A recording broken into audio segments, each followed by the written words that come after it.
Wakati nafuatilia hapa niliona kwenye ripoti moja ya muda mrefu kidogo ya Wizara ya Afya, ilikuwa inaonyesha kwamba serikali iliwekeza matumizi ya matibabu ya teknolojia haya kwenye hospitali mbili za Benjamin Mkapa na nafikiri Muhimbili. Ndiyo. Vipi kuhusu teknolojia hii, upatikanaji wa matibabu ya teknolojia hii kwa Tanzania?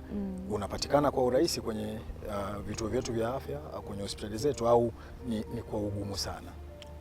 Ni kweli kwamba watu wengi wafahamu huduma kama inapatikana hapa Tanzania na wengi wamezoea kwenda nje ya nchi kwa ajili ya kufanya matibabu haya, lakini niwahakikishie kwamba zipo clinic, fertility clinic hapa Tanzania ambazo zinafanya vizuri kwa sasa na huduma hii inapatikana hapa ndani ya nchi.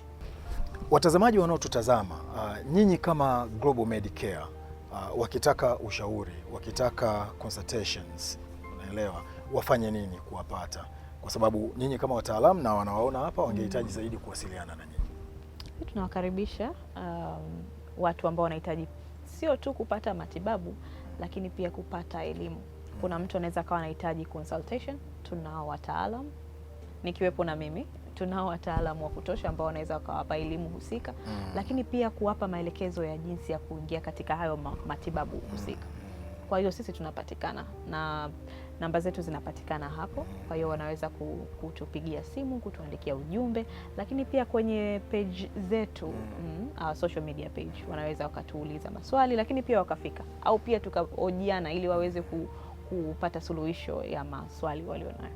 Mtazamaji, kama una maswali yoyote kuhusiana na teknolojia hii ya IVF na unatamani kufahamu zaidi, lakini pia inawezekana unayo hiyo shida, labda pia umepitia ukapata vipimo au hujapata vipimo, na unataka kuwasiliana na wataalamu hawa wa Medicare, kuna namba za simu ambazo zinaonekana hapo kwenye screen yako, lakini pia kwenye mitandao tofauti ya kijamii. Hebu share shida yako, piga hiyo simu, uliza na toa maoni yako, na madaktari na wataalamu hawa watakusaidia kwa sababu wapo kwa ajili hiyo.